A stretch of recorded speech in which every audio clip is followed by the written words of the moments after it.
MacBooks are absolute workhorses. It doesn't matter which task you throw at it, they will handle it with ease. Whether you're looking to boost productivity, make your MacBook last way longer, or you're trying to share files between multiple devices, these apps help you get the most out of your Mac. So today I will be sharing my top 3 apps that every Mac user should try at least once. We're starting off with a very common issue, which is that if you're using your MacBook while you're sitting at your desk at home most of the time, keeping it plugged in, this will actually lead to your battery deteriorating a lot faster. And for that reason, there is this app called Aldente. Aldente is an app that allows you to set a charging limit for your MacBook. So you can just stay at your desk and you don't want your Mac to charge over 80%, for example, which will keep it from charging full, which will maintain the battery's health for a lot longer. It has a couple of other features like sailing, which, as far as I've understood it, allows your MacBook to charge up to the limit that you set it to and then to sail it down, so it will still use a bit of the battery, so it's not just being kept at a certain percentage, which can lead to miscalibration issues, for example. It's $20, link is down in the bio. It's not paid or anything, it's just a great software and I have run it on every MacBook that I have ever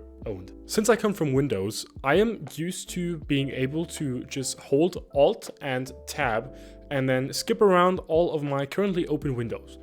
Mac doesn't exactly have that. So if you're trying to do the same on Mac, you will hold Command and then skip through Tab. You will skip through all of your open applications and you will get sent to the window that was opened last on that certain application. So if you have the same application open multiple times, it'll send you to the most recent one, which is kind of annoying if you're working in multiple windows of the same application at the same time. And there's an app called Alt Tab just for that reason. This one is free, so make sure to check it out, and it fixes this exact problem.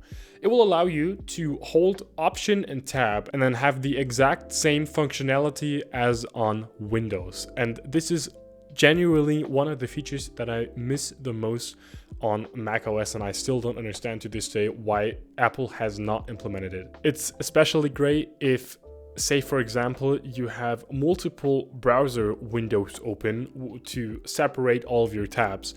Then you don't just want to be in your last window for that browser. You want to be able to use multiple windows for whatever reason. I mean, if you're watching my channel, you're probably programming and you will have a lot of documentations or tutorials up and running and different tabs, like 1,000 tabs opened at the same time.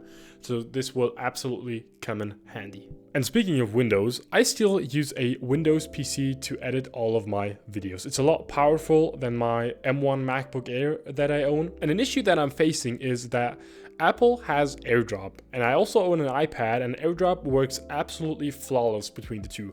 But I'm running an Android phone, a Google Pixel, and there's no AirDrop between Android and Apple devices. And that makes it pretty hard to change any files between all of it. I would have to upload it to Google Drive on one device and then download it on the other. It's pretty annoying, especially when I'm transferring larger files and I don't want to use all of my cloud storage, or I only have like 200 gigabytes. And for that exact reason, there is an app that is called LocalSend.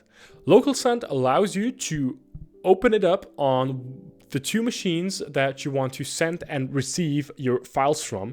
You can then select what it's supposed to do, if it's supposed to send or receive a file. On the sending device, you can just select all of your documents or media files, for example. And then in your local network, you have to be connected to the same Wi-Fi for this to work, unfortunately. You can then select your device that's supposed to receive it by its name, and it will start the transfer over your local Wi-Fi, which is incredibly useful if I'm transferring all of my video files over to my Windows PC from my Android phone or to my MacBook if I'm editing on the go. Honestly, I wish I would have known about this app sooner because it just saves me a lot of hassle. Now, if you found any of these apps useful, make sure to subscribe to the channel to not miss any more videos like that are up and coming. If you liked it, there is more videos of mine to watch over here, and I'll see you in the next video. Cheers.